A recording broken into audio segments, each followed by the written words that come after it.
जू की ही कृपा से प्रियाजू के श्री चरणों का आश्रय और श्रीधाम वृंदावन का दर्शन, स्पर्श, वास, महिमा ये प्राप्त होता है।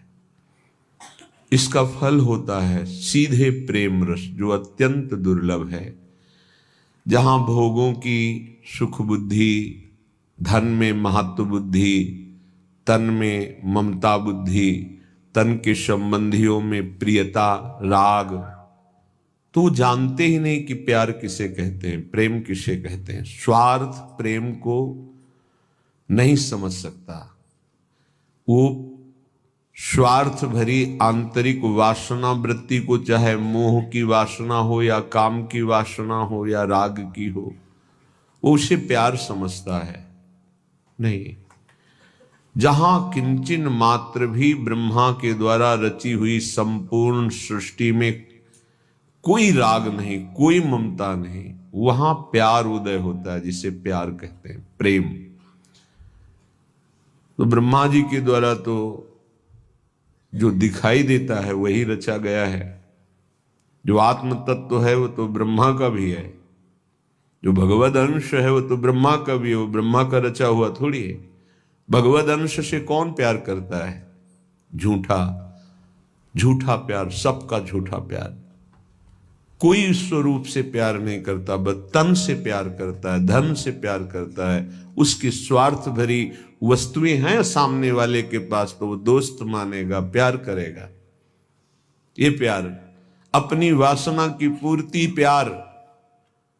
जिस दिन वासना की पूर्ति नहीं होगी उस दिन दिखाई देगा क्या प्यार। इसे प्यार नहीं कहते। प्यार होता है स्वरूप से। स्वरूप है सच्चिदानंद।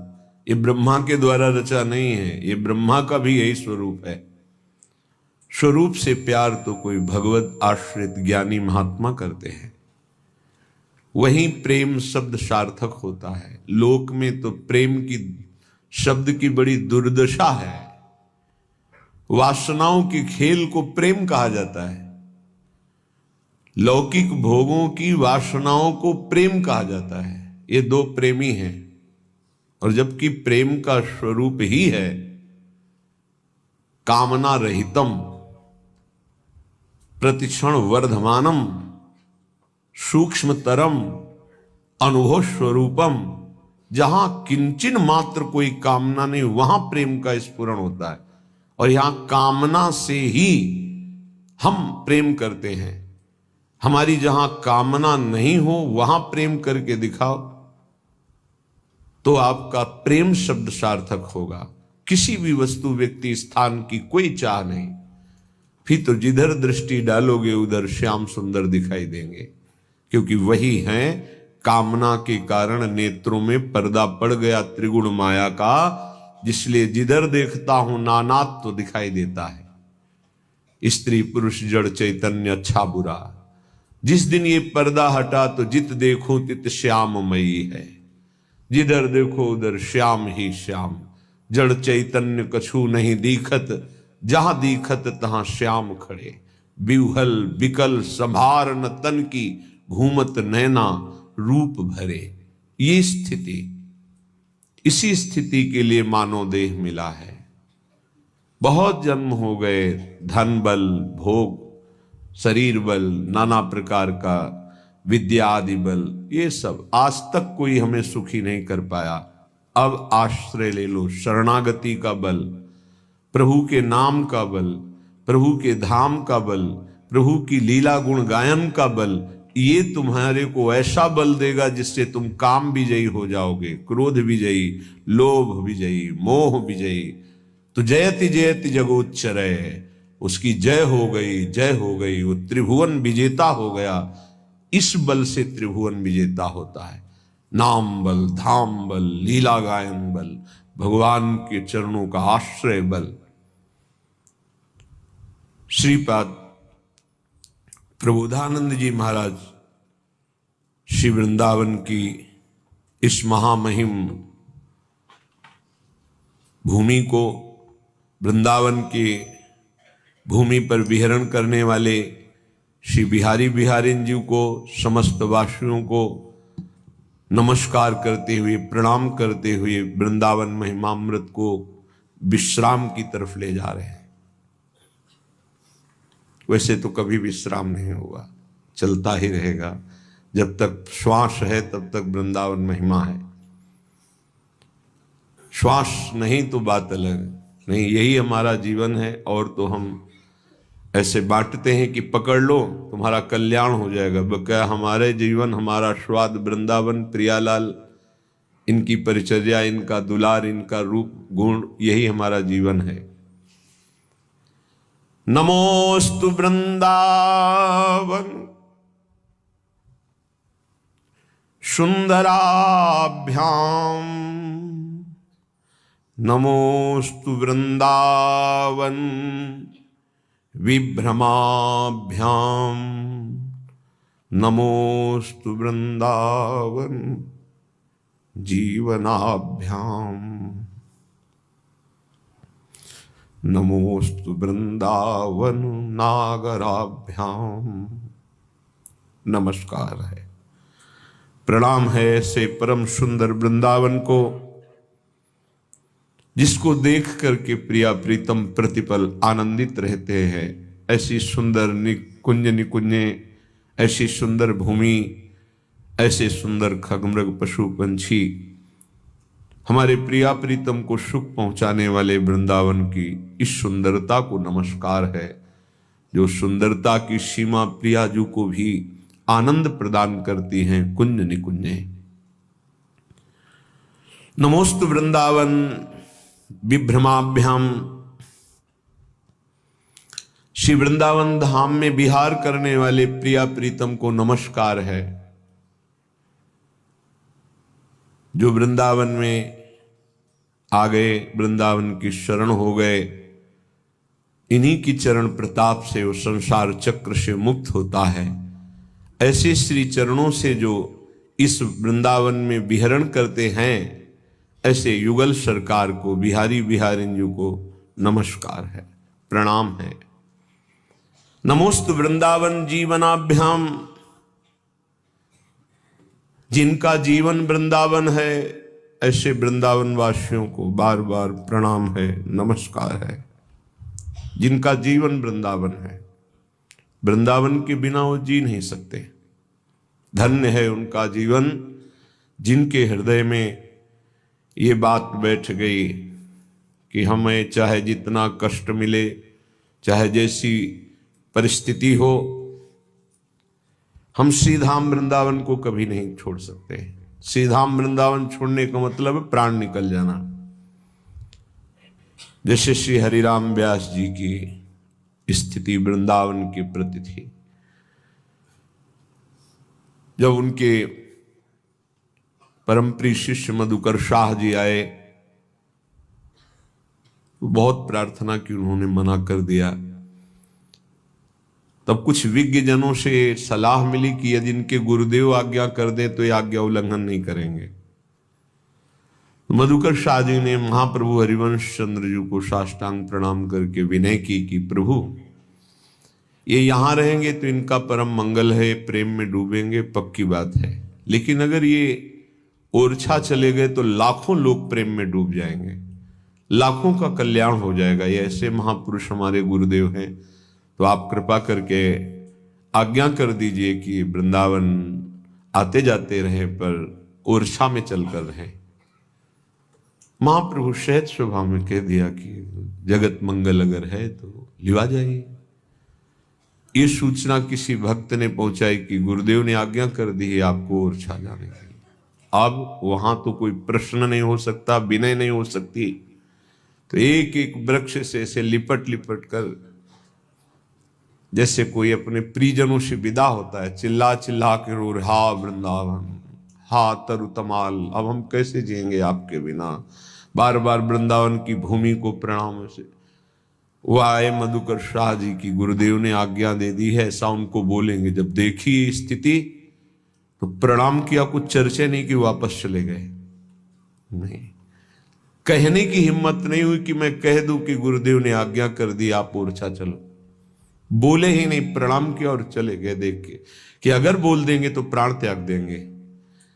तो नमोस्तु वृंदावन जीवनाभ्याम, जिनका जीवन वृंदावन है ऐसे महापुरुषों को, ऐसे वृंदावन वासियों को, ब्रजवासियों के चरणों की कोटि कोटि वंदना है। नमोस्तु वृंदावन नागराभ्याम, परम नागर नागरी श्री प्रिया प्रीतम, ये वृंदावन के राजा हैं। जय जय वृंदावन रजधानी, जहां विराजत मोहन राजा श्री राधा महारानी। जय जय वृंदावन रजधानी, सदा सनातन इक रस जोरी, महिमा निगम न जानी। श्री हरि प्रिया हेतु निज दासी, रहत सदा अगवानी। जय जय वृंदावन रजधानी। मैं प्रणाम करता हूं इस वृंदावन के राजा और महारानी अर्थात नागर नागरी श्री प्रिया प्रीतम जी को। हा वृंदावन, हा महारसमय, प्रेमैक संपन्निधि, हा राधा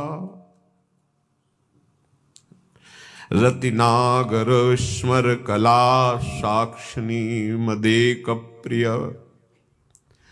हा रासेश्वर।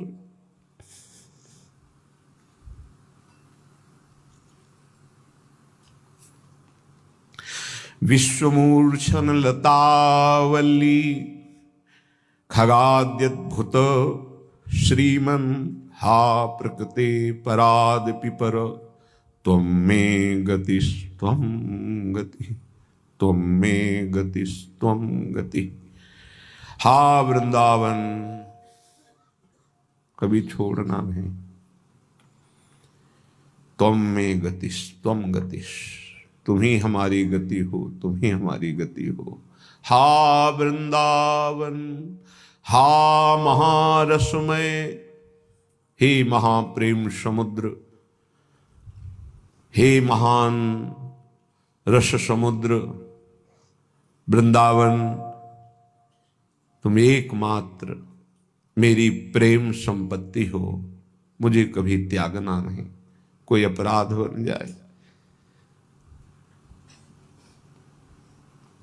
तो भी आप अपने शरण में ही रखना। हा राधा, हे किशोरी जी, कभी आप अपने वृंदावन से बाहर मत करना। हा रति नागर, हे प्रेम प्रवीण श्री कृष्ण, कभी हमें वृंदावन से बाहर मत करना। स्मर कला साक्षिन मदेक प्रिय, ये आपकी प्रेम केली का साक्षी है वृंदावन। यदि आप चाहेंगे तो हमें कभी वृंदावन दूर नहीं करेगा। इसलिए हे प्रिया प्रीतम, हे किशोरी जू, हे नागर शिरोमणि लाल जू, आप हमें कभी वृंदावन से बाहर मत करना। हा राशेश्वर, ये रास भूमि है। हे राशेश्वरी प्रियाजू, हे राशेश्वर लालजू, आप कभी हमें वृंदावन से बाहर मत करना। विश्वमूर्छन, अपने रास विलास से, रास के अद्भुत आनंद से विश्व को प्रेम मूर्छा में डुबोने वाले युगल सरकार। लतावल्ली खगाद्यद्भुत, अद्भुत लताओं से संपन्न, अद्भुत वृक्षावलियों से संपन्न, खग मृग पशु पंछियों से संपन्न इस वृंदावन की भूमि से हमें कभी बाहर मत करना। श्रीमन, हा प्रकृते परादपि पर, त्वं मे गतिस्त्वं गति। हे श्रीमन वृंदावन, हे प्रकृति से परे, ब्रह्म तत्व से भी परे वृंदावन, तुम ही हमारी गति हो, तुम ही हमारी गति हो। श्रीपाद कह रहे हैं, नमोस्तु वृंदावन सत्कृपाभ्याम,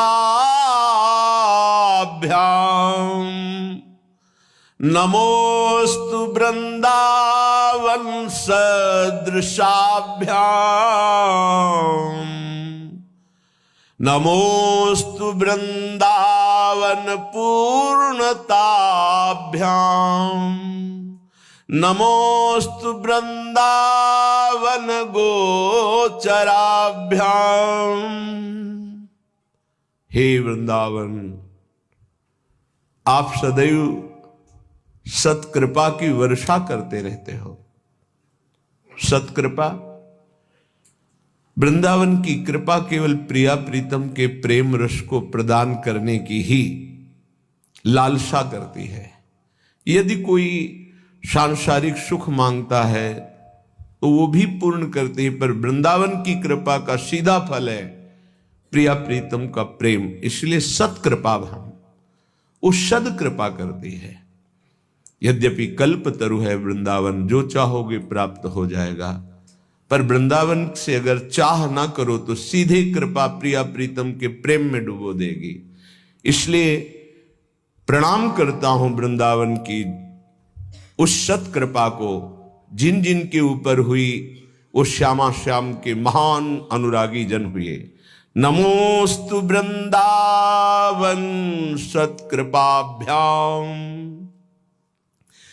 मैं वृंदावन की उस महामाधुर्य रस को प्रणाम करता हूं जिसका शिव सनकादि नारद आदि गायन करते हैं।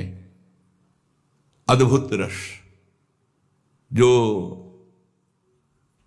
श्री सुखदेव जी महाराज, महाभागवत परम प्रेमी नारद जी महाराज, भगवान शंकर शनकादि जिस रस की याचना करते हैं, गायन करते हैं, वृंदावन वो रस प्रदान करता है। हरिराम व्यास जी अपने पद में ये स्वीकार करते हैं कि जो महापुरुष गायन करते हो मैं देख रहा हूं। अब तो व्यास बिहार बिलोकत, शुक नारद मुनि गायो, अब मैं वृंदावन धन पायो। मुझे वृंदावन धन ने धनी कर दिया। जो बड़े बड़े महापुरुष गान करते हैं, लीला देख सकते हैं, पर सेवा में प्रवेश नहीं। वो मुझे सेवाधिकार मिलकर उस लीला में पात्र बनने का सौभाग्य मिला, लीला पात्र बनने का सौभाग्य। अब तो व्यास विहार बिलोकत। कैसे? व्यास स्वामिनी की छवि निरखत, बिमल बिमल जस गाँव। व्यास स्वामिनी की छवि देख रहे प्रियाजू को और जस गान कर रहे, उन्हीं की सेवा में, महल की टहल में निरंतर रत होते हुए जो सुख है वो ब्रह्मबोध संपन्न महापुरुषों के हृदय में भी स्फुरित नहीं हुआ। तभी जब ये रस स्फुरित हुआ तो सर्वस्व छोड़ करके इसी रस का रसास्वादन करने लगे। ऐसा रस प्रदान करने वाले वृंदावन को हम प्रणाम करते हैं। नमोस्तु वृंदावन सदृशाभ्याम, ऐसा रस प्रदान करता है। नमोस्तु वृंदावन पूर्णताभ्याम, जिसके ऊपर वृंदावन की कृपा हो गई वो पूर्ण हो गया। पूर्ण, कोई भी सद असद चाह ही नहीं रह गई। सच्ची कोई चाह नहीं रह गई। ना सद चाह कि हमारा कल्याण हो जाए, मोक्ष मिल जाए, कुछ मिल जाए, ना कोई असद चाह की तो गुंजाइश ही नहीं। नमोस्तु वृंदावन पूर्णाभ्याम, जो वृंदावन की शरण में हुआ वृंदावन ने उसे पूर्ण कर दिया, तृप्त कर दिया। हृदय में किसी भी तरह की सद असद कोई वासना नहीं रह जाती। नमोस्तु वृंदावन गोचराभ्याम, सीधा वृंदावन में ही जिनका केवल दर्शन होता है।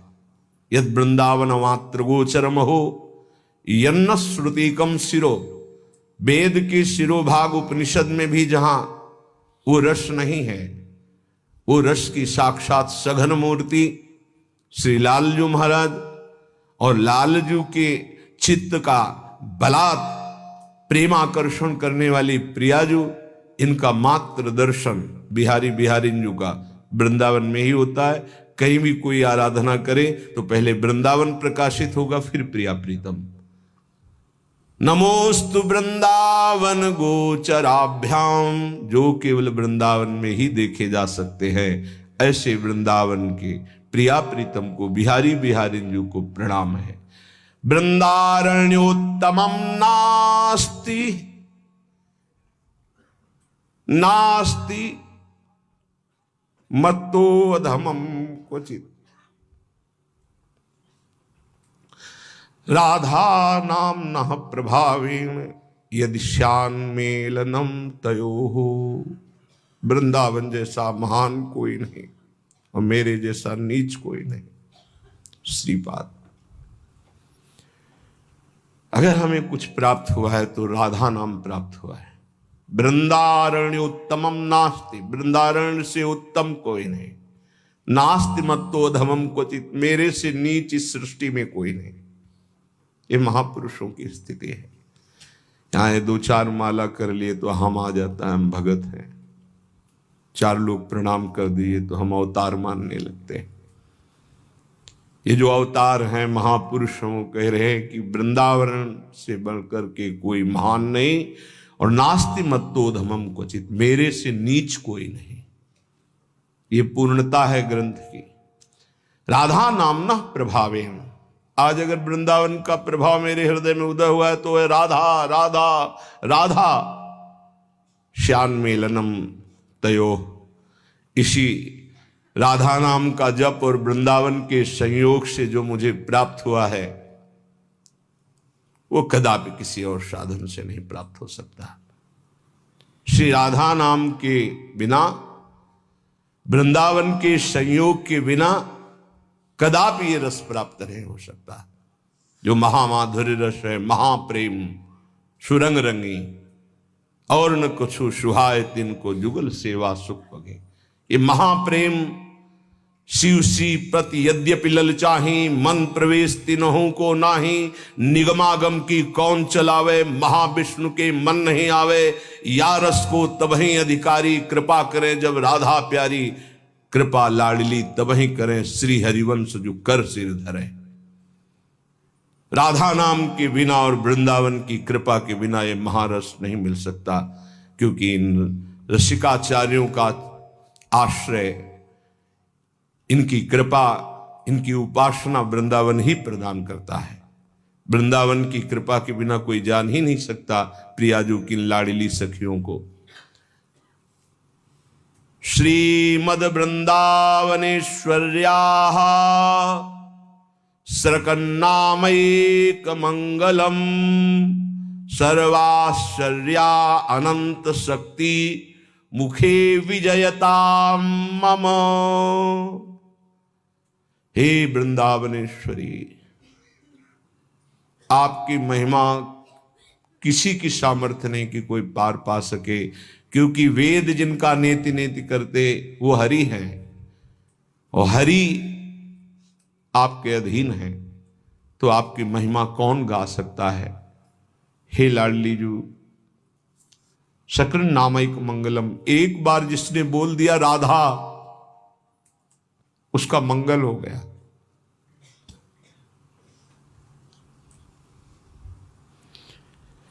सर्वाश्चर्य अनंत शक्ति मुखे विजयताम, सर्वाश्चर्य में अनंत शक्ति उसके हृदय में जागृत हो जाती, जिसके मुख में होता है राधा राधा राधा। ये वृंदावन की पूर्णता का श्लोक है। श्रीमद वृंदावनेश्वर्याः, हे वृंदावनेश्वरी, आपके ऐश्वर्य का, आपकी महिमा का कौन पार पा सकता है। सकर्ण नामैक मंगलम, एक बार सकर्ण में एक बार यदि निकल गया राधा, मंगलैक परम, उसका अमंगल नहीं हो सकता। तो हम यही चाहते हैं कि सर्वाश्चर्य अनंत शक्ति मुखे विजयता मम, मेरे मुख में सदैव विजय को प्राप्त होता रहे। राधा राधा राधा, सर्वाश्चर्य अनंत शक्तियों से संपन्न ये राधा नाम है, ये सदैव हमारे मुख में बना रहे, यही चाह है। इन्हीं शब्दों से श्री वृंदावन महिमामृत को पूर्ण विश्राम की तरफ बकाया, यहां विश्राम नहीं है। क्यों? क्योंकि ये धारा है, धारा का विश्राम नहीं होता। ये तो ऐसे ही है जैसे घाट पे थोड़ी देर बैठ गए तो विश्राम लगा। ये रस धारा है, न कभी विश्राम होगा और न कभी विश्राम होना चाहिए। अनवरत ये धारा चल रही, रस धारा प्रेम की। जय जय श्री प्रबोधानंद सरस्वती विरचित श्री वृंदावन महिमामृतम की जय। जय श्री हितहारी। प्रभु की शरण में होकर जो प्रभु का नाम जप करते हैं, यस्यां हि पंकज मनीन्द्र मुनीन्द्र वृंदैराराध्यते भवदवानलदाः शान्त्यैर् सर्वापराधम विचिन्त ममाखिलात्मा। यन्नाम कीर्तन परः स्वपचोऽपि नूनं हित्वाखिलं कलिमलं भुवनं पुनातु दग्ध्वा ममागमखिलं करुणे क्षणेन। जो आलस्य रहित होकर के बड़े बड़े मुनिवरों के द्वारा जपा गया, वो नाम जो जप करता है तो भवदावानल की शांति हो जाती है। कोई भी दुख उसे स्पर्श नहीं कर पाता है। दीनबंधु प्रभु से भी दयालु प्रभु का नाम है। वो चाहे स्वपचोपि नूनम, कैसा भी नीच पुरुष क्यों ना हो, यन नाम कीर्तन परहा, राधा राधा राधा ऐसा नाम कीर्तन कर रहा, हित्वाखिलम कलिमलम भुवनम पुनातु, वो स्वयं पापों का त्याग करके, नाश करके दूसरों के पापों का नाश करने वाला बन जाता है। जो बड़े बड़े मुनिंद वृंद वंदिते त्रिलोक शोक हारिणी स्वामिनी जी के नाम राधा राधा राधा ऐसा उच्चारण करता है। दध्वा ममाख मखिलम करुणे क्षणेन, समस्त अपराधों का नाश करके प्यारी जू की दृष्टि को आकर्षित कर लेता है। प्यारी जू की दृष्टि जहां वहां प्यारे जू की दृष्टि, अर्थात युगल सरकार करुणा करके देखने लगते हैं जिसके मुख में नाम। करुणा बड़ी अहेतुकी होती है। नाना प्रकार के भोगों में फंसे हुए जीवों पर अहेतुकी कृपा होती है। अहेतुकी कृपा कब मानी जाए कि मेरे ऊपर हुई? बोले अब मोहि भा भरोस हनुमंता, बिनु हरि कृपा मिले नहीं संता। जब हरि की अहेतुकी कृपा होती तो संत समागम मिलता है, नहीं तो सांसारिक उन्नति को, रुपया पैसा पद प्रतिष्ठा को सर्वस्व मानकर जीवन भ्रम में नष्ट हो जाता है। ना ये पद तुम्हारा मरने के बाद रहेगा, ना बैंक बैलेंस रहेगा, ना भोग सामग्री रहेगी, ना वाहवाही रहेगी। ये एक स्वप्न है, स्वप्न। सत्य है, सत्यम सत्यम पुनः सत्यम हरिर्नामैव केवलम। आ ब्रह्म स्तंभ पर्यंतम सर्वम मायामयम जगत, तिनके से लेके ब्रह्मा तक सब मायामय। सत्य है तो एकमात्र जो भजन कर ले वही सत्य है, अन्यथा नहीं। उमा कहूं में अनुभव अपना, सत हरि भजन जगत सब सपना। आज हम उन महापुरुष का पावन चित्र सुनाते जो वृंदावन ब्रज में रहकर अद्भुत भजन की शैली, श्री रूप जी और सनातन जी, इन पर महाप्रभु चैतन्य देव की कैसे कृपा हुई, कैसे संसार राग का त्याग कर प्रिया प्रीतम के अनुरागी किंकरी पद को प्राप्त हुए, जो अत्यंत दुर्लभ है। राधा दासी पद, उसकी प्राप्ति श्री रूप जी और सनातन जी ने किया। जब मनुष्य के हृदय में ये बात बैठ जाती है कि संसार का पद रुपया पैसा ही सुख है, तो भगवान को भूल जाता है और वो बुरे कर्म करते हुए भी दुख का अनुभव नहीं करता, उसको पश्चाताप नहीं होता। जैसे साधक है, थोड़ी गलती हो जाएगी तो जलेगा वो, ज्यादा गलती हो गई तो रोएगा वो गुरुजनों से, श्री जी से।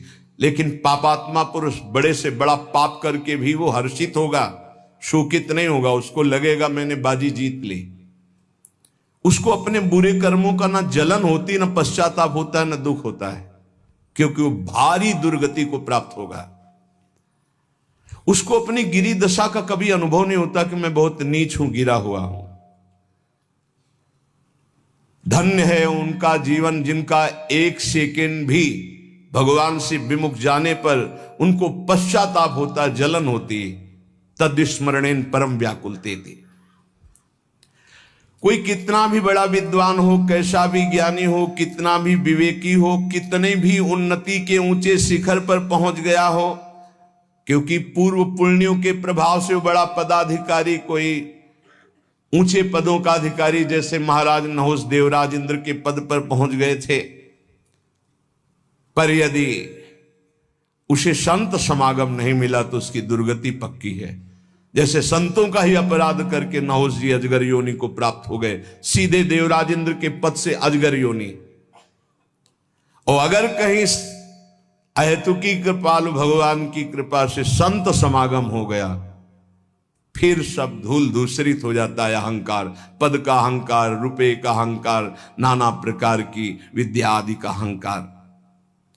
अब उसके हृदय में जलन होने लगती, कैसे मैं मुक्त हूं, कैसे भगवत प्राप्ति करूं। ये संत संग का रंग होता है, ये संत का चमत्कार होता है कि जीव इस संसार से मुक्त होने की इच्छा करे। संत का चमत्कार, जीव मलिन मन वाला, भोगों में रत, वो गलत आचरणों का त्याग कर भगवान की प्राप्ति के लिए चलने के लिए कमर कस ले, ये संत का चमत्कार होता है। समझ लो जिसे संत मिले उसका श्री गणेशाय नमः हो गया परम मंगल के लिए। परम मंगल के लिए श्री गणेशाय नमः, मतलब प्रारंभ हो गया परम मंगल उसका।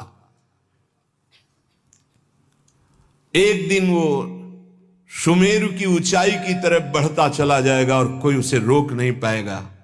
मुख में नाम, आचरण पवित्र, भगवान का आश्रय, वो त्रिभुवन विजेता ब्रह्म पदवी का भी त्याग करने वाला महापुरुष होगा। रूप जी, सनातन जी, ये बड़े महापुरुष हुए हैं। कर्नाटक देश के रहने वाले थे पूर्वज इनके। इनके प्रपितामह पद्मनाभ किसी कारण विशेष से कर्नाटक देश को छोड़कर नौहाटी में आकर रहने लगे थे। प्रपितामह, उनके 5 लड़के 18 कन्याएं, पहले ऐसे ही होते थे। उनमें सबसे छोटे पुत्र का नाम मुकुंद देव था। मुकुंद देव ये महाभागवत थे। इनके घर में वाणिज्य का, व्यापार का काम होता था। बहुत ही धनी पूर्वजों से चले आ रहे थे।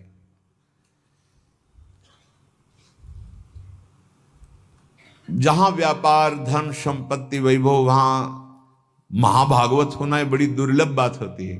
कोई ईश्वर संपन्न हो और वो भगवान की भक्ति से युक्त, तो फिर क्या कहना है।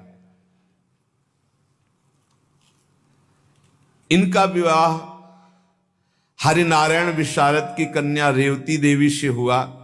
रेवती देवी के गर्भ से 3 पुत्र हुए। पिता महाभागवत, वाणिज्य व्यापार कुशल, धन संपत्ति संपन्न, 3 पुत्र हुए। वो परम महाभागवत वैष्णव समाज के शिरोमणि हुए। अमर, संतोष और अनूप, 3 पुत्र। अमर का जो नाम भागवतिक हुआ पूज्य गोस्वामी श्री रूप जी महाराज, संतोष पूज्य गोस्वामी श्री सनातन जी महाराज, अनूप श्री वल्लभ जी महाराज।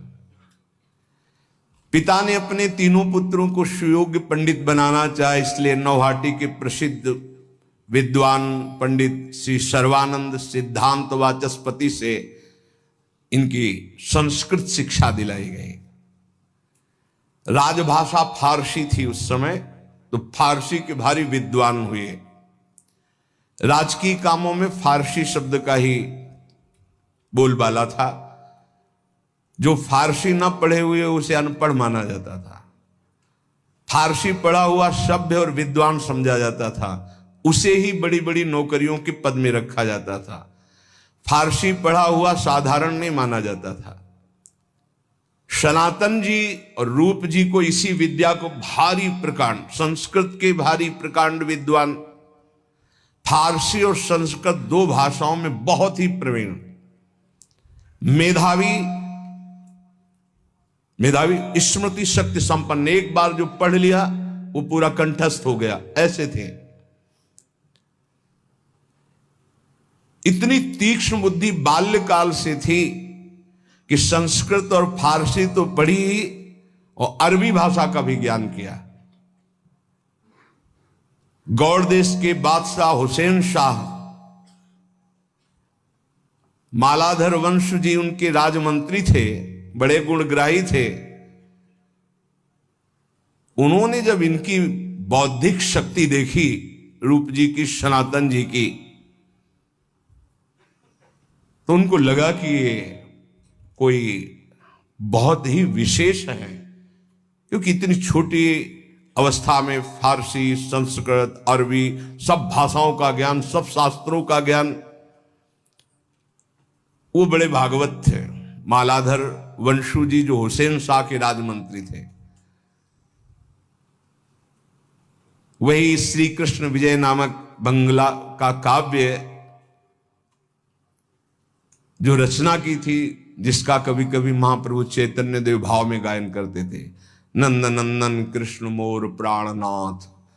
जब कभी महाप्रभु ऐसा कह के तो पूरा वायुमंडल एक व्याकुलता से पूर्ण हो जाता था, अश्रुओं की धारा में, नंद नंदन कृष्ण मोर प्राणनाथ। चैतन्य महाप्रभु जब ऐसे कह के रुदन करते, सब रुदन करने लगते।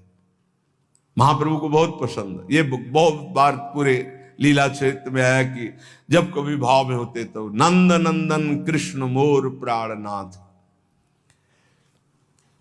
जब ऐसे राजमंत्री जो वैष्णव थे, उनका इनकी तरफ कुशाग्र बुद्धि, प्रत्युत्पन्नमति, तत्काल उत्तर, तत्काल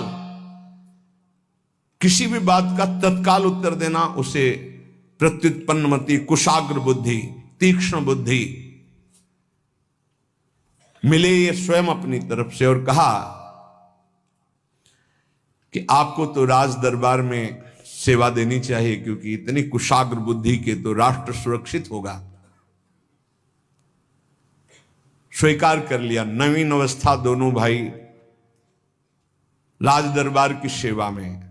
इतनी बुद्धि की तीक्ष्णता, कार्यपटुता, किसी भी बात के तह तक पहुंच करके फिर उसका निर्णय बहुत जल्दी कर देना। तो हुसैन शाह जो बादशाह था, उसने कहा कि सीधे मेरे पार्षद इतना दुलार, इतना कृपा पात्र बन गए कि बादशाह ने राजमंत्री से कहा कि तुम भजन करो, ये हमारे राजमंत्री होंगे। राजमंत्री पद पर अभिषिक्त कर दिया रूप जी सनातन जी को। अब क्या था, पूरे बेछत्र राजा समझो। छत्र तो लगा था हुसैन शाह के, पर आज्ञा इन्हीं की चलती थी, रूप जी और सनातन जी की। वैभव, पद, सब कुछ मुसलमान बादशाह हुसैन शाह, पर अपने धर्म की कट्टरता में कोई अंतर नहीं था रूप जी सनातन जी की। पर संग का रंग फिर चढ़ता ही है, कोई भी हो। धीरे धीरे खान पान बादशाह के साथ शुरू हुआ। जब धीरे धीरे खान पान से फिर वेशभूषा बदल गई। वेशभूषा भी जो राज घरानों के रईस, बिल्कुल ठीक वैसे ही जैसे हुसैन शाह की वेशभूषा, वैसे ही रूप सनातन की वेशभूषा। यहां तक कि नाम भी बदल दिया। सनातन जी का नाम दबीर खास, रूप जी को शाकिर मल्लिक ऐसे नाम से पुकारा, यवन नाम, दबीर खास, शाकिर मल्लिक। सनातन जी बड़े थे, दबीर खास, रूप जी को शाकिर मल्लिक।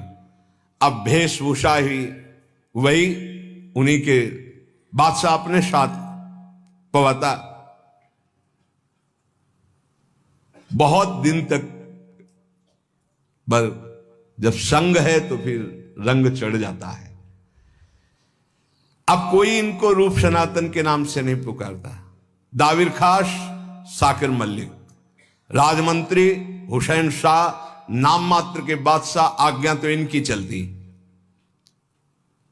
ये भूल ही गए लोग कि ये हिंदू धर्मावलंबी हैं। ऐसा बोल चाल, अरबी फारसी ये तो सब आती ही थी, वेशभूषा, खान पान। इन्होंने अपने रहने के लिए भारी महल गौड़ देश में ही रामकेली नामक एक स्थान पर बना, पूरा नगर का नगर इनका महल था। ये घूमने का, ये स्नान का, ये वास का, राजा की तरह। देख लो, भगवान दोनों पक्ष दिखा रहे हैं महापुरुषों के। ऐसा ठाठ बाट के बादशाह और उनमें कोई अंतर नहीं।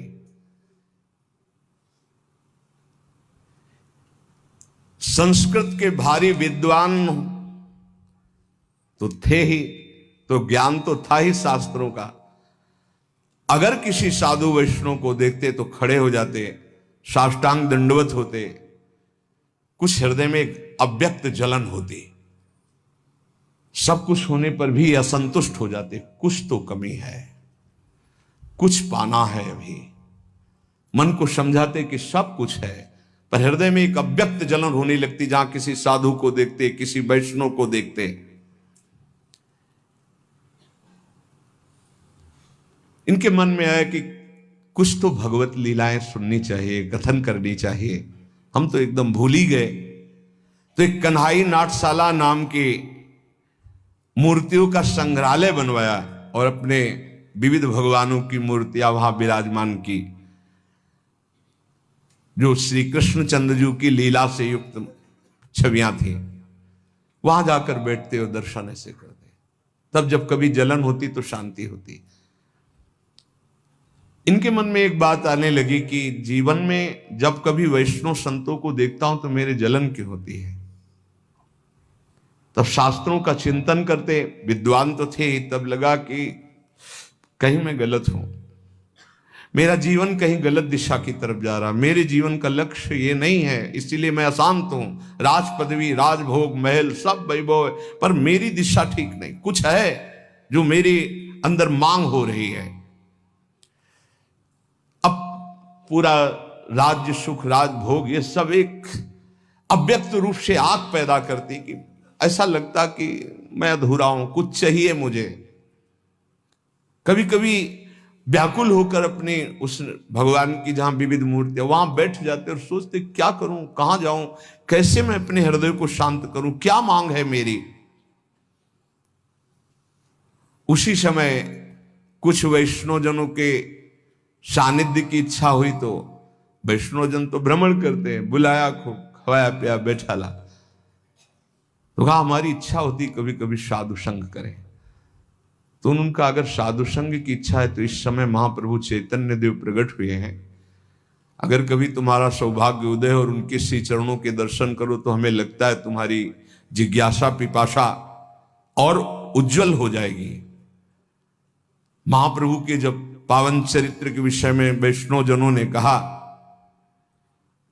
तो एक ललक लग गई कि मैं कब देखूं। ये राजबंधन कितना सुदृढ़ है कि मैं जानता हूं कि मैं बंध गया हूं। मैं मुक्त होने का उपाय भी जान गया हूं कि महाप्रभु चैतन्य देव के चरणों के दर्शन करूं, पर मैं कितना पतित हो गया हूं उस संपत्ति में कि इसे छोड़ नहीं सकता। मैं उनके दर्शन के लिए नहीं जा सकता।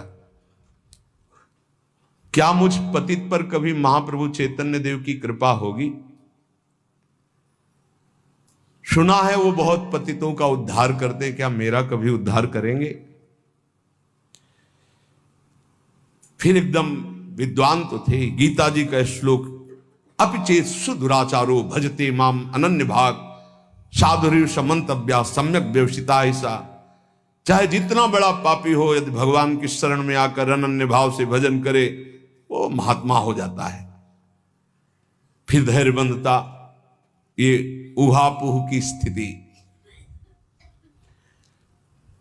नहीं नहीं, महाप्रभु मुझे क्यों स्वीकार करेंगे, रजोगुणी जान करके, मुझे पतित जान करके वो क्यों स्वीकार करेंगे? नहीं नहीं नहीं, वो तो बड़े कृपालु हैं, जगाई मधाई का कल्याण कर दिया, पतित पावन है, घोर पापी से भी पापी को अपने चरणों का प्रेम प्रदान करते हैं। ऐसे सर्वभूत हितकारी अगर महाप्रभु का दर्शन हो जाए, वो कृपा कर दे, तो मेरा उद्धार हो सकता है। एक दिन एक प्रिय अपने निज परिकर के उसे कहा, तुम नवदीप जाओ और छुप कर दर्शन करो। वो गया और एक श्लोक लिख करके दिया कि प्रभु मैं बहुत नीच और अधम हूं, आपसे कोई परिचय छुपाने की मैं कैसा हूं, क्या मुझ जैसे नीच पापी का उद्धार हो सकता है? महाप्रभु ने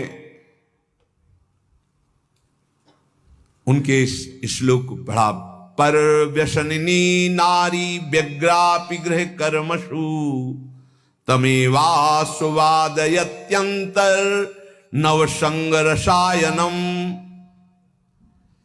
जैसे परपुरुष से संबंध रखने वाली व्यभिचारिणी स्त्री बाहर से घर के कार्यों में व्यस्त रहकर भी भीतर भीतर नूतन उस परपुरुष के संगम का चिंतन करती रहती है, इसी प्रकार तुम दोनों सांसारिक राजकार्य में रहते हुए भी हृदय से हृदय बिहारी श्री कृष्ण का चिंतन प्रारंभ करो। महाप्रभु ने उस दूत के हाथ से भेज दिया। प्रभु के ऐसे अनुपम उपदेश और इस बात का कि मेरी बात प्रभु तक पहुंच गई है, रूप सनातन जी के हृदय में आया गया, अब तो कल्याण पक्का हो जाएगा। अब लगा कि एक बार तो भर नेत्र देखूं, पर जब चलने की बात सोचते तो हुसैन शाह बादशाह बिना अनुमति के इतना बड़ा पद मिला है, कैसे जा सकते हैं? पद सामने आ जाता। इसी उहापोह में समय व्यतीत हुआ, जाने का निश्चय, अब जाऊंगा। तो सुना कि महाप्रभु तो संन्यास लेकर जगन्नाथपुरी चले गए, तब और व्याकुलता हुई। हुसैन शाह इनको बहुत आदर देता था, तो इनके मन में था मैं कभी विश्वासघात भी न करूं बादशाह का। उन दिनों कई राज्यों में युद्ध छिड़ा था, ऐसी दशा में पूरी जा नहीं सकते थे। महाप्रभु उस समय वृंदावन आने के लिए रामकेली होते हुए, जहां इनका नगर था, मानो वृंदावन नहीं, उन्हीं का मंगल करने के लिए दर्शन देने की लीला। जब जय घोष सुना, हरि बोल, तो इन दोनों भाइयों ने महल की ये हरि बोल की ध्वनि अमृत जैसी कहां से आ रही? तब कहा कि कोई गौरवर्ण के सन्यासी सुना है महाप्रभु श्री कृष्ण चैतन्य देव अपने परिकर के सहित वृंदावन जा रहे हैं। इनके आनंद की सीमा न रही हो, ये तो सिर्फ मेरे ऊपर कृपा करने के लिए इधर से आ रहे मां। अगर मैं सबके सामने जाता हूं विराजमान, ये पद बड़ा कई बार ऐसा देखा गया है, वो चाहते हैं कि मैं घुटने टेक कर प्रणाम करूं, उनकी मुद्रा होती है ऐसी, पर फिर वो अपने पद को देखकर जी, तब लगता है ये पद देखो कितना इनको बाधा पहुंचा रहा है इनकी शरणागति में। कई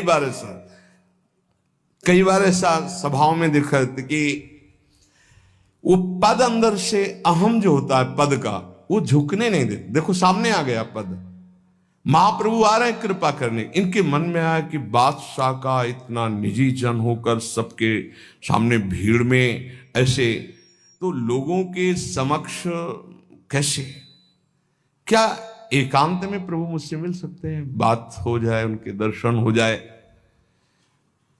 नहीं जा पाए। जब सब लोग सो गए, सन्नाटा छा गया, आधी रात का समय हुआ, तब वेश बदला अपना और अत्यंत दीन होकर दांत में तिनका दबाकर, ये पश्चाताप का प्रतीक होता है, दांत में जैसे तिनका दबा कर ऐसे जाना, वो पश्चाताप का प्रतीक होता है, सर्वस्व समर्पण का प्रतीक होता है, हारा हुआ प्रतीत होता है। महाप्रभु के निवास स्थान पर वहां तो सब कीर्तन करके सोए हुए थे। सबसे पहले नित्यानंद जी की दृष्टि पड़ी। ठाकुर हरिदास जी को जगाया, देखो ये कौन ऐसे आ रहे हैं। तो आके उन्होंने साष्टांग प्रणाम किया, परिचय दिया।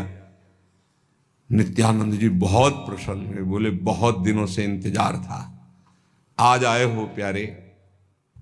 तो ऐसे मिले जैसे बहुत पूर्व परिचय के हो नित्यानंद महाप्रभु। और कहा बैठ जाओ ही, और धीरे से गए महाप्रभु चैतन्य देव के चरण से हिलाने, तो एकदम उठे। कहा प्रभु ये हुसैन शाह के राजमंत्री पधारे हुए हैं आपके श्री चरणों के दर्शन के लिए। महाप्रभु ने कहा लिवा लो।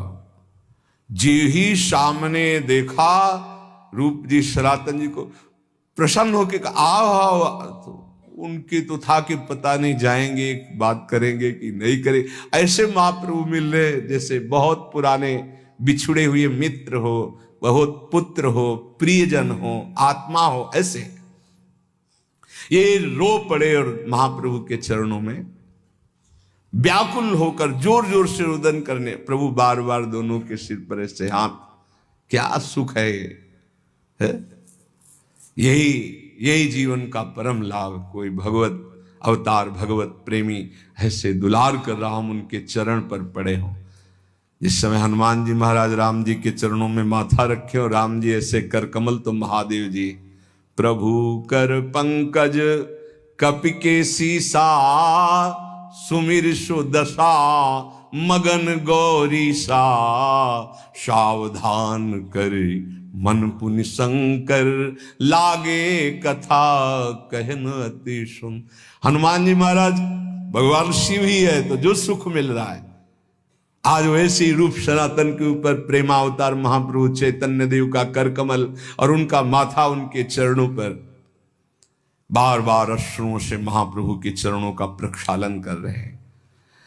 प्रभु चरण छुड़ाना चाहते हैं, बात करना चाहते, पर बार बार चरण पकड़े हुए।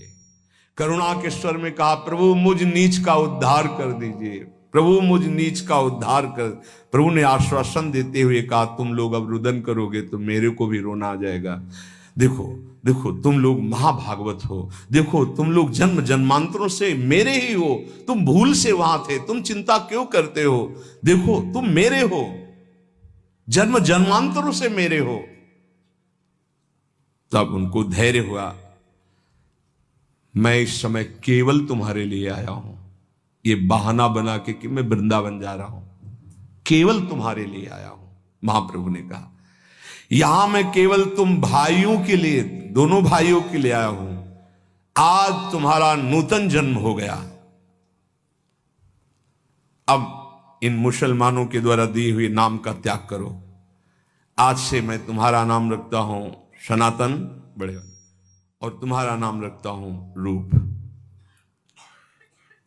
प्रभु के इन वचनों को सुनकर उनके हृदय में जो अपार आनंद हुआ, सुप्रवाह करते हुए स्तुति की और कहा प्रभु युद्ध काल का अवसर चल रहा है, जगह जगह छोटे छोटे राजाओं से युद्ध हो रहा है, आप इसके आगे मत जाइएगा, प्रार्थना है आप पुनः वापस हो जाइएगा। रास्ते में कई जगह युद्ध हो रहा है और वो ठीक नहीं है आपका इस समय जाना, इस समय आप। तो महाप्रभु ने कहा मैं आया ही तुम्हारे लिए था, आगे नहीं जाऊंगा, फिर कभी वृंदावन की यात्रा करूंगा। रात भर महाप्रभु के चरणों में रहे, जो ही अंधेरा खत्म होने के पहले ही दोनों भाई रोते हुए प्रभु के चरणों में गिरकर कहा प्रभु जाना तो कभी नहीं चाहता पर जाना पड़ेगा। फिर महाप्रभु की उस महान मोहन मूर्ति को हृदय में विराजमान करके दोनों भाई वापस आए। महाप्रभु वहां से वापस शांतिपुर अद्वैताचार्य जी के पास चले गए। गौड़ेश्वर के महामंत्री पद में रूप और सनातन जी, जिनका महाप्रभु ने नाम रखा रूप सनातन, ये रामकेली नामक ग्राम में प्रभु के दर्शन करके उस दिन से इनकी दशा बदल गई। अब ना तो इनको खान पान अच्छा लगता ना नींद, नहीं खान पान ते भावे है, अब ना कोमल वसन सुहावे है, सब विषय लगे ते खारा है, हरि आशिक का मग न्यारा है। हृदय जल पड़ा, इस महासुख को छोड़कर इस नरक जैसे दुख में फंसा हुआ हूं, किस लोभ के कारण? रूप जी सनातन जी के मन में जान गया हूं कि जीवन की सार्थकता भजन में, फिर मैं क्यों फंसा हूं इस राजपद पर? निरर्थक है मेरा जीवन, धिक्कार है मेरे जीवन को जो मैं अब भी फंसा हुआ हूं। जैसे स्वर्ण जितना जलाया जाता है उतना चमकता है, ऐसी आग लग गई मन में। इतना पश्चाताप कि मन का मैल भस्म हो गया, एकदम निर्मल हृदय। और उनके हृदय में आया कि कुछ भी हो, चाहे मार डाला जाऊं, ये राजा चाहे भले प्राण ले ले, अब रुकूंगा नहीं। अब तो मैं सब ऐश्वर्य वैभव पद छोड़कर भिक्षावृत्ति के द्वारा ही जीकर भगवान नाम स्मरण करते हुए महाप्रभु चैतन्य देव के चरणों में रहूंगा। अब केवल मेरा उद्देश्य यही है, दृढ़ निश्चय कर लिया रूप जी ने। महाप्रभु का संग, साधु संग पाकर के जिसे भगवत भजन की प्रेरणा ना हो, भगवत भजन की रुचि ना हो, तो समझ लो या तो इतना अपात्र है, घोर पापी है कि अभी और संग की जरूरत है, नहीं तो तत्काल परिवर्तन हो जाए साधु संग का प्रभाव। ये भगवान के निज जन हैं, ऐसी लीलाएं होती हैं कि पूर्व में पहले संसार में आसक्त और फिर उससे परिवर्तन। ये केवल निज जनों के द्वारा नहीं, ऐसे राजपद को, ऐसी भोग विलासता को त्यागना बहुत कठिन बात है। प्रतिष्ठा, परिवार, धन, बादशाह का दुलार, इससे घृणा पैदा हो गई रूप जी को। जिनके साथ बैठकर खाते थे उनको देखना भी पसंद नहीं। अब तो मन मधुप वृंदावन वृंदावन वृंदावन चिल्लाने लगा। यह आकर्षण होता है। जिस पद प्रतिष्ठा के लिए पूरा जीवन संसारी लोग लगा देते हैं, वो राजमंत्री पद का घोर बंधन उन्होंने तोड़ दिया हृदय से। आप कुछ भी हो, धन संपत्ति को कुछ थोड़ा सा नाव में लादा, 10-20 नौकरों को साथ करके और कहा ये जन्मभूमि फतेहाबाद पहुंचा दो, और जो अपना जितना महल संपत्ति जो भी था सब नगर वासियों को बुलाया, ब्राह्मणों को, गरीब जनों को, सबको सब बांट दे। आभूषण संपत्ति, कितना वैभव होगा, राजमंत्री थे। कुछ परिवार के लिए भेज दिया था जो नाव में, और 10,000 रुपए, उस समय स्वर्ण मुद्रा चलती, एक मोदी की दुकान पर जमा किया था और कहा था कि जब कभी आवश्यकता होगी तो ये वापस ले लिए जाएंगे, आप इनको सुरक्षित। तो सब उनका सम्मान करते थे। सनातन जी की तो दशा ही विचित्र थी, वो एकदम राजकाज में असमर्थ हो गए थे। अब मन एक है, मन मधुप तो महाप्रभु की कृपा से श्री कृष्ण की तरफ खिंच गया। अब राजकाज कौन करे, बैठे कृष्ण कृष्ण कृष्ण अंदर चल रहा है, कैसे कार्य कैसे करे? क्योंकि जहां ये बात समझ में आ गई कि इसका कोई महत्व तो नहीं, फिर मन कैसे लगेगा? प्राणों से भी अधिक प्यार बादशाह करता था। और उन्होंने विचार किया, एकदम विश्वासघात तो नहीं कर सकता कि छोड़ के चल दूं। सनातन जी ने, अगर मैं त्याग पत्र की बात करता हूं तो बादशाह स्वीकार नहीं करेगा, अगर छोड़ करके भागता हूं तो उचित नहीं, विश्वासघात होगा। बहुत से छोटे छोटे राजाओं में युद्ध छिड़ा, और मेरी सलाह होती इसमें, मेरे ऊपर विश्वास रखते हैं, क्या मैं क्या करूं, बस बहुत विकल। सनातन जी बादशाह को एक पत्र भेजा कि मैं बहुत बीमार हूं, असमर्थ हूं, मैं छुट्टी चाहता हूं, अवकाश चाहता हूं। बादशाह ने सुना कि सनातन जी बीमार हैं, दरबार के सबसे बड़े हकीम को साथ लिया और पास बैठा कर बुलाया, कहा जैसे तुम हमारा इलाज करते हो ऐसे जाओ और मुझे शीघ्र सूचना दो कि मेरे प्रधानमंत्री को क्या बीमारी है। हो गए, देखा शांत मुद्रा में बैठे श्री कृष्ण नाम जप कर। कहा श्रीमान आपको तो कोई रोग ही नहीं, ना तो चेहरा बता रहा है ना आपका, नाड़ी दिखाइए। नाड़ी पकड़, बोले आप पूर्ण स्वस्थ हैं, आपका शरीर में तो कोई रोग नहीं है। बोले तुम बावरे हो, तुम क्या जान पाओगे मुझे कौन सा रोग है, मैं बीमार हूं, तुम नहीं जान पाओगे। बोले राजवैद्य हूं। तो बोले जो मुझे पीड़ा है सांसारिक वैद्य नहीं जान सकता, जैसे मीरा जी कहती है, मेरा तो अगर कोई रोग जान सकता है तो वैद्य संवरिया होए।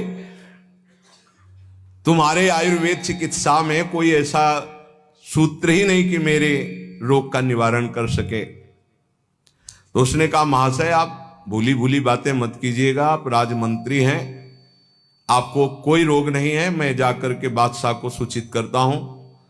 सनातन जी ने मुस्कुरा दिया कि अब वही होना है जो हरि की इच्छा है। हकीम ने जाकर कहा हुजूर कोई बीमारी नहीं है, वो तो खुद चंगे ऐसे बैठे हुए हैं। बहुत क्रोधित हुआ कि कोई बीमारी नहीं, हमसे बहानेबाजी पहली बार। बोले प्रभु मैंने ऐसा रोग ही नहीं देखा, कोई भी उनके अंदर रोग नहीं, वो आराम से बैठे हुए हैं, मुस्कुरा रहे हैं। बादशाह बबूला हो गया, वैद्य से कहा हमारे साथ चलो। वहां गए, वास स्थान पर देखा सनातन जी बैठे हैं, श्री कृष्ण कथा दसम स्कंद की सुना रहा है कोई विद्वान ब्राह्मण। वो आंख मूंदे बैठे कृष्ण कथा में लीन है। बादशाह को देखा, खड़े हो गए, सलाम किया,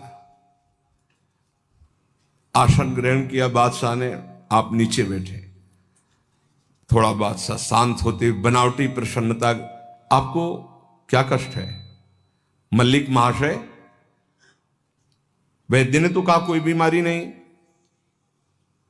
श्रीमान कुछ अंदर की परेशानी, वो मैं आपको नहीं बता सकता, वो आंतरिक तबीयत खराब है जिसको ये वैद्य नहीं जान सकते हैं, मुझे जी नहीं लग रहा आप कोई काम करने में।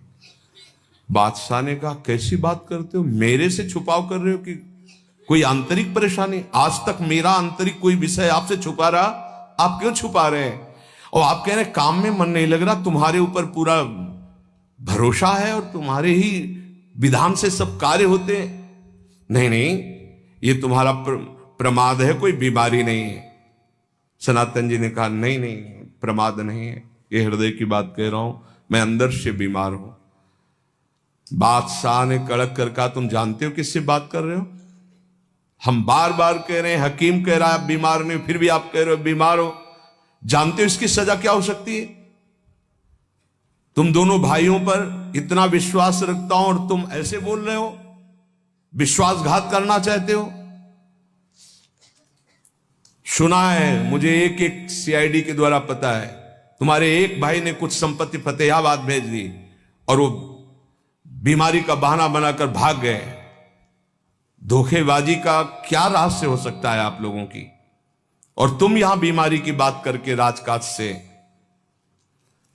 बड़ा नम्र पूर्वक सनातन जी ने हाथ जोड़कर कहा, लेकिन निर्भीक श्रीमान आप जो समझे, मैं सदैव आपकी हित की कहता रहा हूं, आज तक कभी छल कपट विश्वासघात नहीं किया, पर मैं अब आपसे निवेदन चाहता हूं कि मैं अब कार्य नहीं कर पाऊंगा। लाल लाल आंख करते बादशाह ने कहा क्यों नहीं कार्य कर सकते?